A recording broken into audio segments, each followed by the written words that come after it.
राष्ट्रपति ने किया अमृत उद्यान संस्करण का उद्घाटन। खेल दिवस पर खिलाड़ियों को मिलेगा विशेष प्रवेश। 5 सितंबर को शिक्षकों के लिए विशेष प्रवेश।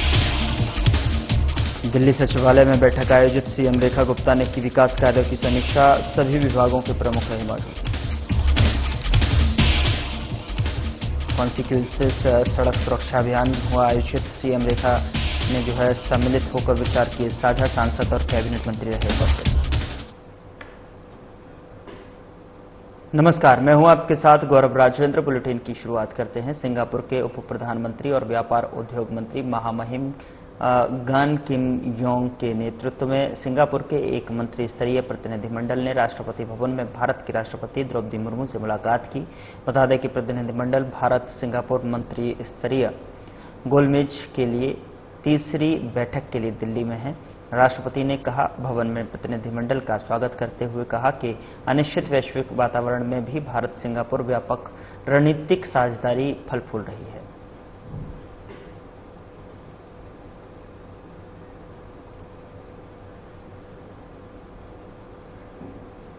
राष्ट्रपति द्रौपदी मुर्मू ने स्वागत किया है। सिंगापुर के उप प्रधानमंत्री ने मुलाकात की है राष्ट्रपति द्रौपदी मुर्मू से और साथ ही मंत्री स्तरीय जो प्रतिनिधिमंडल है वो भारत पहुंचा हुआ है और गोलमेज सम्मेलन के लिए यहाँ पर वार्ता हुई है। राष्ट्रपति से सिंगापुर के प्रधानमंत्री उप प्रधानमंत्री ने मुलाकात की है।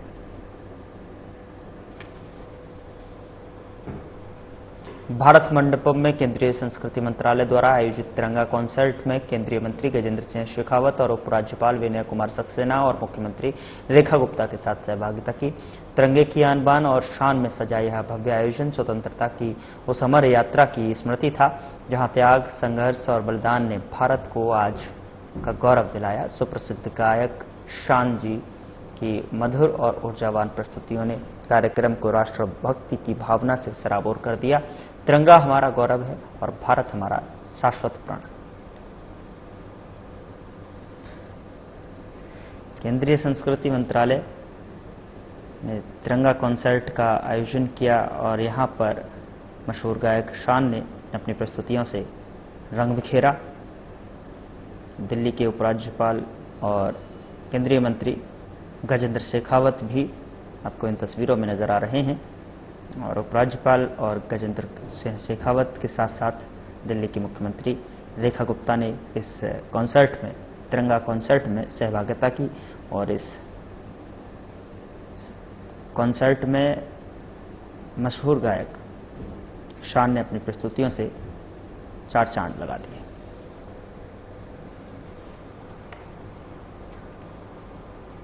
राष्ट्रपति द्रौपदी मुर्मू राष्ट्रपति भवन में अमृत उद्यान के ग्रीष्मकालीन वार्षिक संस्करण का उद्घाटन करेंगी। यह उद्यान आम जनता के लिए सुबह 10 बजे से शाम 6 बजे तक खुला रहेगा।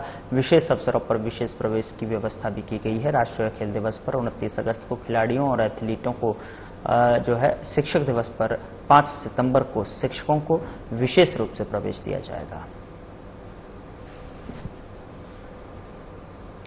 5 सितंबर को शिक्षकों के लिए विशेष प्रवेश दिया जाएगा। राष्ट्रपति ने अमृत उद्यान संस्करण का उद्घाटन किया और खेल दिवस पर खिलाड़ियों को मिलेगा विशेष प्रवेश। तो वहीं 5 सितंबर को शिक्षकों के लिए शिक्षक दिवस पर विशेष प्रवेश के यहां पर रूपरेखा रखी गई है।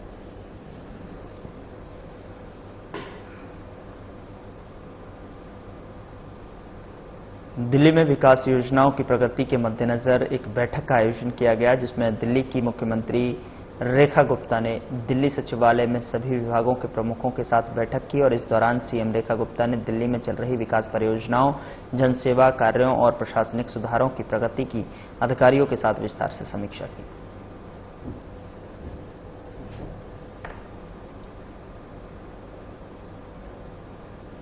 विकास योजनाओं की प्रगति की समीक्षा की है, उस पर बैठक की कर विकास योजनाओं की प्रगति पर बैठक हुई है और ऐसे में समीक्षा भी की गई है। दिल्ली सचिवालय में ये बैठक आयोजित की गई।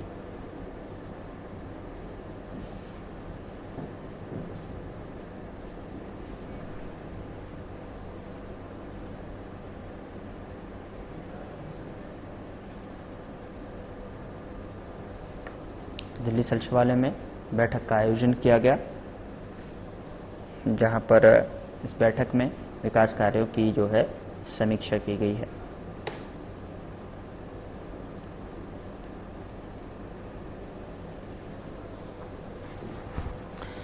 दिल्ली सचिवालय में बैठक आयोजित की गई है, जहां पर इस बैठक में विकास कार्यों पर समीक्षा बैठक हुई है, समीक्षा की गई है और विचार विमर्श किया गया है।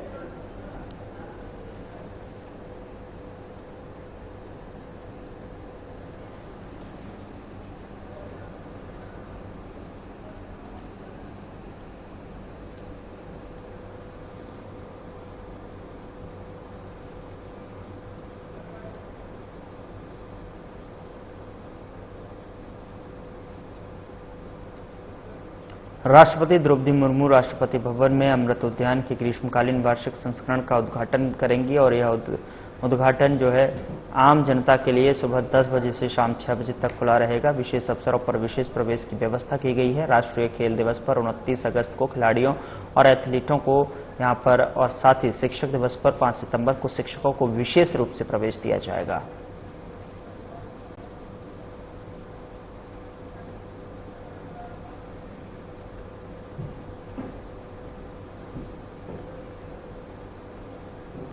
पाँच सितंबर को शिक्षकों के लिए विशेष प्रावधान रखा गया है प्रवेश देने के लिए।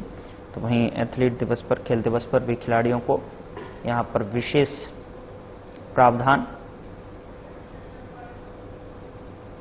दिल्ली की मुख्यमंत्री रेखा गुप्ता ने समर्पण हार्ट एवं कैंसर अस्पताल द्वारा आयोजित भागवत कथा एवं श्री कृष्ण जन्माष्टमी महोत्सव में बांके बिहारी जी को नमन किया और सभी दिल्लीवासियों के सुख, शांति एवं समृद्धि की कामना की।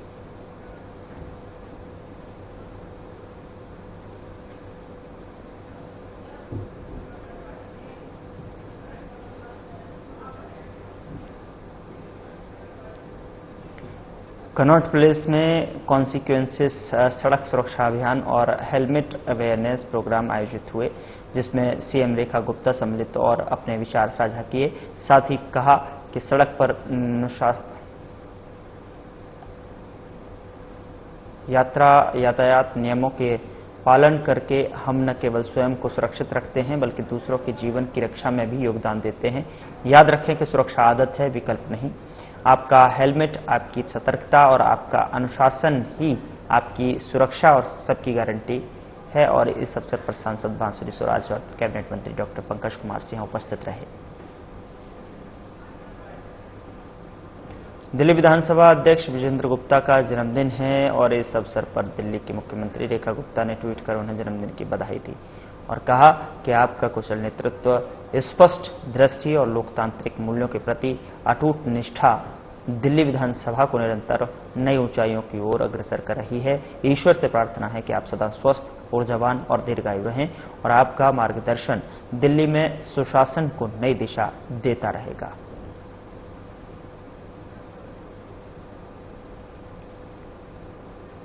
मुख्यमंत्री रेखा गुप्ता ने कहा कि स्वच्छता चैलेंज को स्वीकार करते हुए आज मैंने यमुना घाट पर स्वच्छता अभियान में सक्रिय रूप से हिस्सा लिया है। यमुना हमारी जीवन रेखा है, इसकी स्वच्छता सुनिश्चित करना हर नागरिक का नैतिक कर्तव्य है।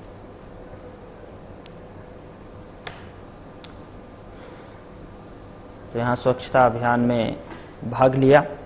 सीएम रेखा गुप्ता ने कहा कि स्वच्छता अभियान में भाग लेना हमारा कर्तव्य है और हमारी जिम्मेदारी है दिल्ली को स्वच्छ रखना।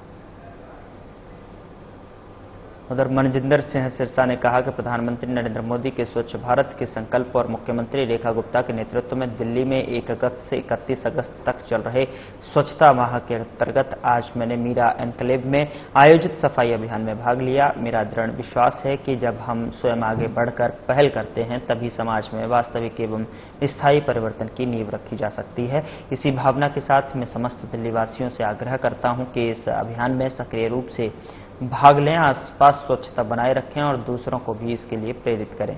स्वच्छ दिल्ली, सुंदर दिल्ली हम सब की जिम्मेदारी है।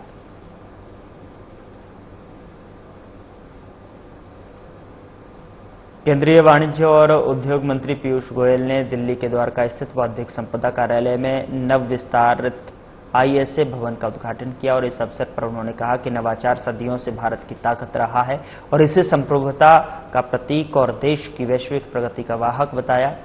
बता दें कि गोयल ने बताया कि प्रत्येक विकसित देश में नवाचार, नए विचार, अनुसंधान और विकास प्राथमिकता रहे हैं और इसी पर ध्यान केंद्रित करने से उनकी समृद्धि हुई है।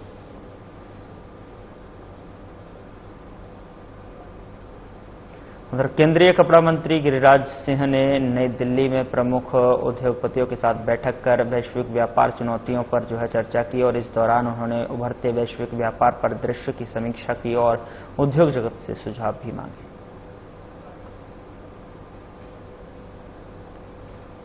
इस वर्ष नवरात्र के अवसर पर राजधानी दिल्ली प्रभु श्री राम की भक्ति में राममय होगी। रामलीलाओं के आयोजन को सुचारू और सरल बनाने के लिए दिल्ली सरकार ने बड़े निर्णय लिए हैं।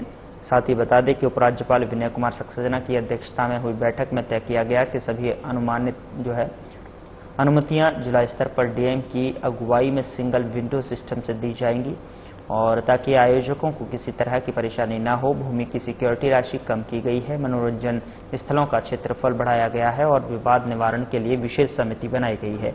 रामलीला स्थलों पर एम्बुलेंस जैसी सुविधाएं भी उपलब्ध कराई जाएंगी। रामलीला न केवल श्रद्धा का उत्सव है बल्कि हमारा विरासत और सामाजिक एकता का सशक्त प्रतीक भी है। यह आयोजन पीढ़ी दर पीढ़ी चलती आ रही है और उस अमर आस्था को जीवंत करता है जिसमें प्रभु श्री राम के आदर्श हमारे जीवन पथ को प्रकाशमान करते हैं। बैठक में दिल्ली रामलीला महासंघ के पदाधिकारी, संबंधित विभागों के वरिष्ठ अधिकारी मौजूद थे। उधर दिल्ली और राष्ट्रीय राजधानी क्षेत्र के कई हिस्सों में आज भारी बारिश देखने को मिली जिससे जनजीवन प्रभावित हुआ। तेज बारिश के कारण ट्रैफिक की रफ्तार धीमी पड़ गई। लाजपत नगर, RK पुरम, लोधी रोड और दिल्ली हरियाणा सीमा सहित क्षेत्रों में तेज बारिश हुई। मौसम विभाग के अनुसार आने वाले कुछ दिनों में बारिश जारी रहने की संभावना है। बारिश से तापमान में गिरावट दर्ज की गई है जिससे लोगों को गर्मी से राहत मिली।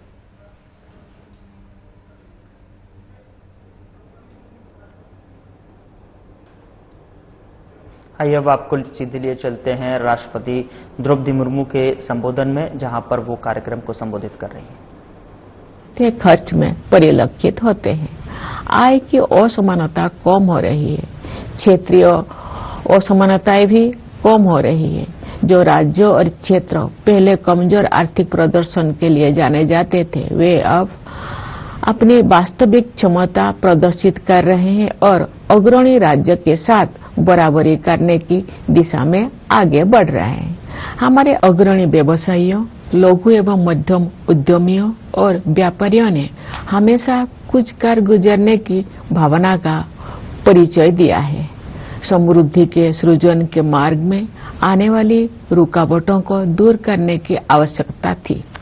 पिछले एक दशक के दौरान बुनियादी ढांचे में हुए विकास में ये स्पष्ट रूप से दिखाई देता है।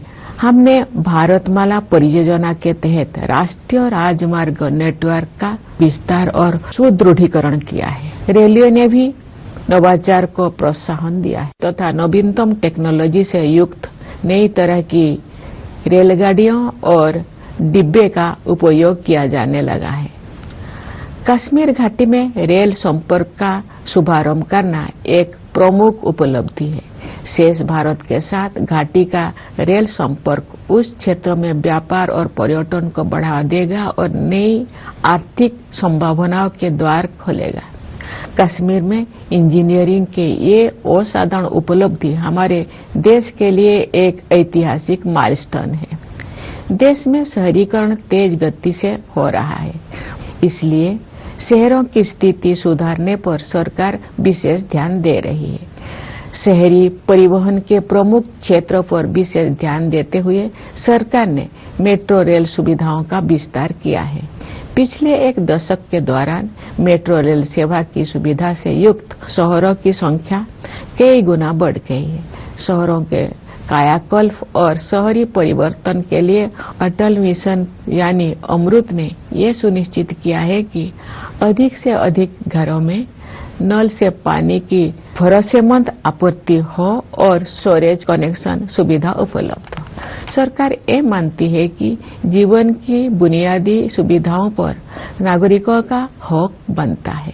जल जीवन मिशन के तहत ग्रामीण घरों में नल से जल पहुंचाने में प्रगति हो रही है।